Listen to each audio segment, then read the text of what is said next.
কিভাবে বুঝবেন আপনার শরীরে রোগ বেঁধেছে? শরীর হঠাৎ করে অসুস্থ হয় না, আগে থেকেই কিছু সংকেত দেয়, কিন্তু আমরা কি সেগুলো বুঝতে পারি? আসসালামু আলাইকুম, আমি ডক্টর নবী হুসাইফিন আসাদ। আজকে আপনাদের বলবো কোন লক্ষণগুলো দেখলে বুঝবেন আপনার শরীরে হয়তো কোনো রোগ বাসা বেঁধেছে। সারাদিন কোনো কাজ করে না করেও যদি সবসময় ক্লান্ত অনুভব হয়, এটা কিন্তু সাধারণ বিষয় নয়। হতে পারে রক্তশূন্যতা বা অ্যানিমিয়া, থাইরয়েড গ্ল্যান্ডের সমস্যা বা হরমোনের সমস্যা বা লুকোনো কোনো ইনফেকশন।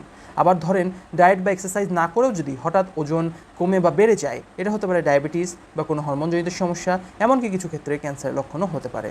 আবার ধরুন 2 থেকে 3 সপ্তাহের বেশি কাশি বা বারবার জ্বর। এই টপিকটা নিয়ে কিন্তু আমি একটি ডেডিকেটেড ভিডিও বানিয়েছি, সেটা হচ্ছে টিবি নিয়ে। সুতরাং এটা হতে পারে টিবি বা অন্য কোনো ক্রনিক ইনফেকশনের ইঙ্গিত। কখনো কখনো ফুসফুসের সিরিয়াস সমস্যাও কিন্তু এর থেকে বোঝা যেতে পারে। বারবার বুক ব্যথা, মাথা ব্যথা বা পেট ব্যথা, এগুলোকে কখনোই অবহেলা করবেন না, কারণ এগুলো হতে পারে হার্ট, ব্রেইন বা গ্যাস্ট্রিকের বড় কোনো সমস্যা। আবার ধরুন ত্বকের রং পরিবর্তন, অস্বাভাবিক গাঢ় বা ফোলা, প্রস্রাব বা পায়খানার অভ্যাসে পরিবর্তন, ক্ষুধা-মন্দা, এগুলো কিন্তু শরীরের জন্য ওয়ার্নিং সাইন। এগুলো হচ্ছে অস্বাভাবিক পরিবর্তন।